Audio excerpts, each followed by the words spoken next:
Meet Dermatophagoides farinae. Crawling around on 8 legs, this creature has no eyes to appreciate the kaleidoscope of colors around her. She relies on her extraordinary sense of smell to lead her to food and safe places to lay eggs. And she's smaller than a pinhead. Less than 1/10 the size of an ant, a dust mite's whole world is contained in the dusty film under a bed or in a forgotten corner. This realm is right under our noses, but from our perspective, the tiny specks of brilliant color blend together into a nondescript gray. What are these colorful microscopic particles? What distinguishes the dust in your house from, say, sand on a beach is that it is a mixture of many different ingredients. It can contain grains of sand, dead skin cells, tiny hairs and threads, animal dander, pollen, man-made pollutants, minerals from outer space, and of course, dust mites. Dust mites eat animal dander, human skin, and some fungi. We shed dead skin cells constantly, and wherever we live, they mix into the household dust. The same goes for our pets. Their dander and hairs enter the mix, as do tiny pieces of thread and cotton fibers from our clothes. These components make every household's dust a unique blend of bits from its particular inhabitants. Household dust also contains substances that blow in from the wider world.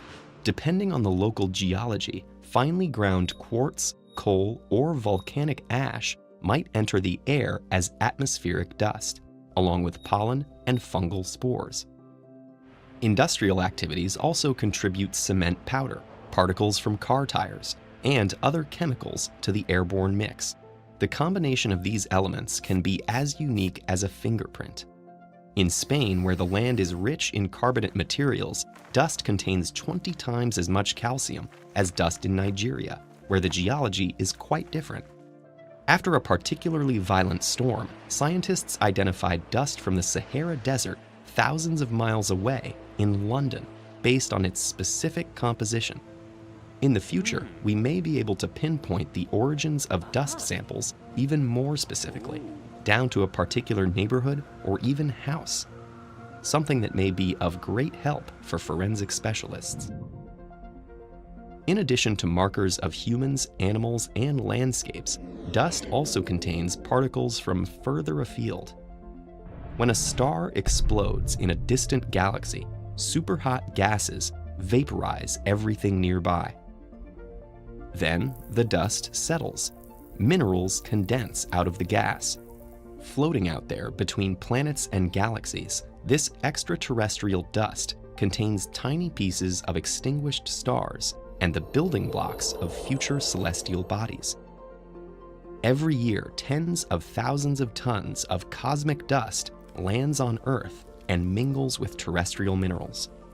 This blend of chemicals, minerals, and intergalactic particles settles out of the air onto surfaces in our homes, mixing with the detritus of each house's occupants. Stars explode, mountains erode, and buildings, plants, and animals are all slowly but surely pulverized into fine gray powder. We're all destined to become dust, but it's also possible that we came from it. Interstellar dust has been found to carry organic compounds through space. It's possible that billions of years ago, some of these cosmic particles were the seed of life on our little blue planet.